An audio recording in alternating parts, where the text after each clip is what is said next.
A warm welcome to all the viewers. In today's session of Tourism and Hospitality Research, we are going to discuss the important difference between R square and adjusted R square, which we often see in multiple linear regression. Now, what is this R square? How is it different from adjusted R square? Is it essentially to report R square or adjusted R square in our multiple regression results? Where can we find them in the regression results? And which is better to report, R square or adjusted R square? Let us find it out. R squared and adjusted R squared are both measures of how well a regression model fits the data, but they differ in how they account for the number of predictors in the model. I will show you the practical example in SPSS, so stay tuned and keep watching. R squared always increases when more predictors are added, even if those predictors are not relevant, potentially leading to overfitting. Adjusted R squared, on the other hand, penalizes the addition of irrelevant predictors, making it a more reliable and better measure of model fit, especially when dealing with multiple predictors. That is the case in multiple regression. Now, we all know that coefficient of correlation is depicted by R, and coefficient of determination, that is R square, is the square of coefficient of correlation. Now, it's important to note over here that R squared represents the proportion of variance in the dependent variable that is explained by the independent variables in the model. So you might have 2, 3, 4 independent variables in a multiple regression model, and they all are predicting the change in the dependent variable. That is how much proportion of the variance or the change in dependent variable is attributed by them.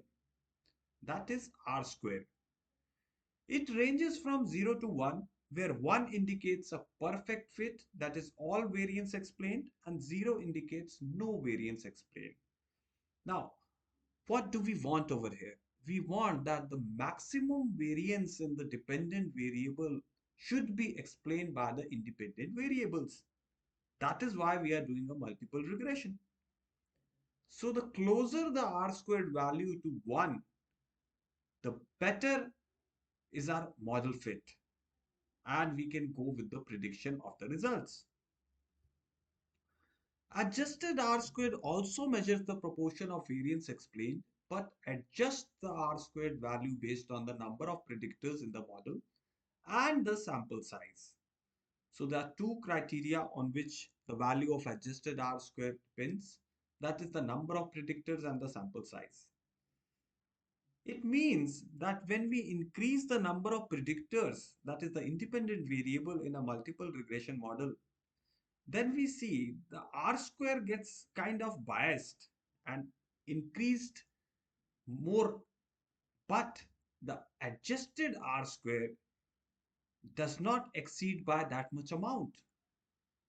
So that indicates that it adjusts the inflation which has occurred in the R square by adding more predictors, even though the predictors were irrelevant.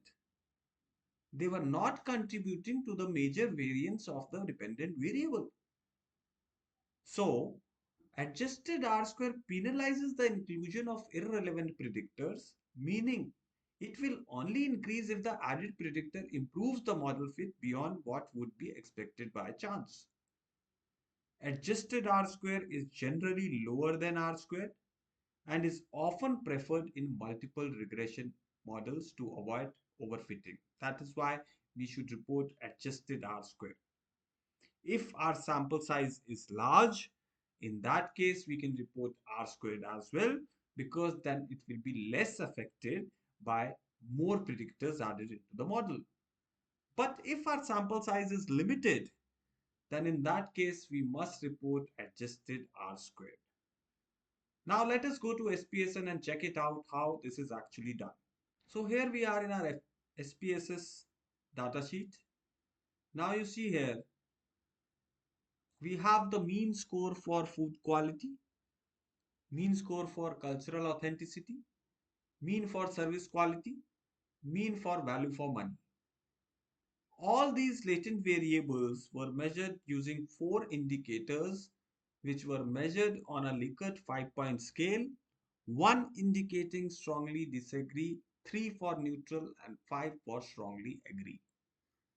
So we have converted those Likert items into the latent variables mean score so that we can go ahead with regression. You might like to go back and check my video on multiple linear regression, wherein I have explained the whole process of conducting multiple linear regression. For this video, we will just be concentrating on R square and adjusted R square values and how to interpret them. Then the dependent variable is behavioral intention.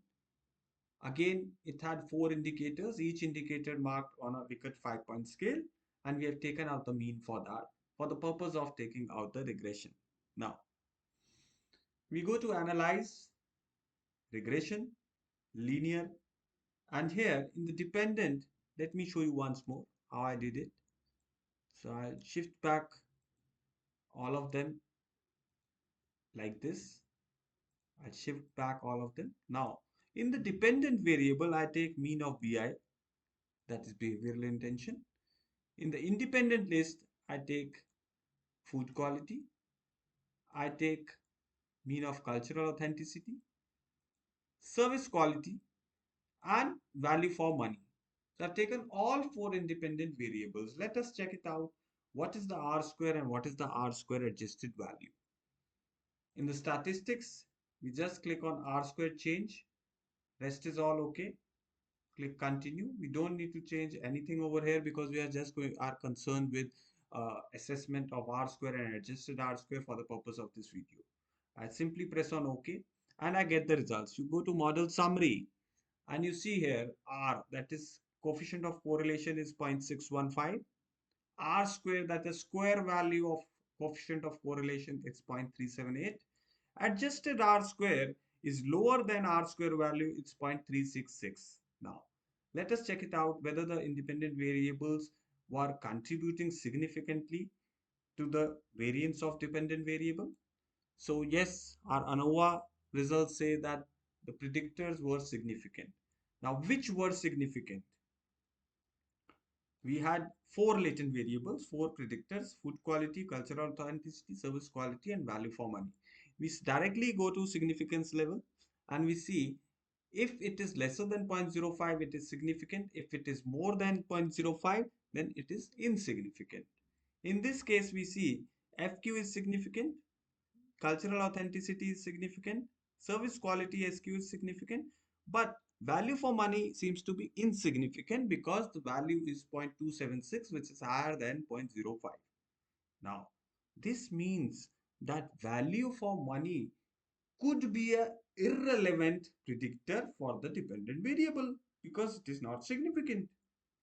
So, if I remove this value for money out of this model, then my R square will drop and adjusted R square will also drop. So let us see how much there is change in R square and adjusted R square if I drop value for money. So I go to analyze again and linear regression, and I take out value for money from this, and now I have 3 predictors. Dependent variable remains the same and click on OK. Now I got the results, and the R square is 0.374, adjusted R square is 0.365. Now, it is interesting to note over here that now all of my independent variables, food quality, cultural authenticity, and service quality, all 3 are significant in contributing to the variance of dependent variable, right? 0.018, 0.000, 0.000, all values are lesser than 0.05. So let us compare the R square and R square adjusted value we got for this model, wherein we had three predictors, and the previous model where we included all four. So R square in this case is 0.374. R square in previous case was 0.378. So there's a difference of 0.004, right? So you see that with irrelevant predictor, the R square seems to be inflated. It seems to be inflated by 0.004, though that predictor VM was insignificant. Now we see adjusted R square. With the 4, it was 0.366. With the 3, it's 0.365. So that concludes our result that adjusted R square is a better measure of assessing the coefficient of determination in case we have irrelevant predictors in the model, because there is a very slight change of 0.001 in adjusted R square value when we had four predictors out of which one was irrelevant, insignificant.